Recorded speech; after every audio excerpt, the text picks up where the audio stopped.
हा आहे तुषार साबळे।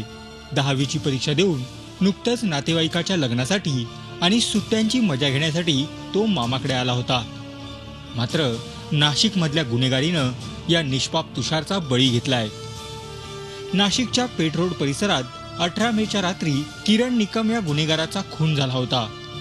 त्याच्या खुनात सहभागी असणाऱ्या आरोपींची माहिती मिळाल्यानं 15 ते 20 जणांची टोळी मंगलमूर्ती नगरमध्ये घुसली। तिथेच तुषार आणि त्याचे भावंड इमारतीखाली बसले होते।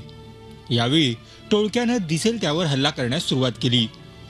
त्यातच किरण निकमच्या खुनात सहभागी असणाऱ्या एका आरोपीचा चेहरा तुषार सारखाच दिसत असल्यानं टोळक्यानं त्याच्यावर कोयत्यानं वार केले। यानंतर तुषारच्या अंगावर गोळीबार करून निर्घृणपणे हत्या करण्यात आली। या प्रकरणी पोलिसांनी 4 संशयितांना अटक केली आहे। त्यांना 7 दिवसांची पोलीस कोठडी सुनावण्यात आली आहे। ह्या ग्रुपच्या एका आरोपीच्या मर्डरमध्ये तो पंचवटीला वॉन्टेड होता आणि तो या ठिकाणी आहे असं त्यांना खबर मिळाली होती। तर ते त्याला शोधायला आले होते आणि त्याच्यासारखा दिसणारा हा जो मुलगा आहे हा एक निष्पाप मुलगा त्याच्यामध्ये तो मारला गेला आहे। 24 तासात 4 आरोपी आम्ही अटक केलेले आहेत आणि बाकीचे आरोपी लवकरच आम्ही अटक करणार आहोत। नाशिकमध्ये गुंडगिरी वाढली असून सामान्यांमध्ये दहशतीचे वातावरण निर्माण झालंय। मात्र यात निष्पाप तुषारचा काय दोष होता असा सवालही विचारला जातोय।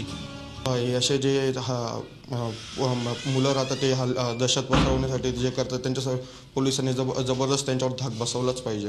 त्याचं काही कारण नसताना त्याचा बळी गेलेला हे खूप आम्हाला वाईट वाटतं।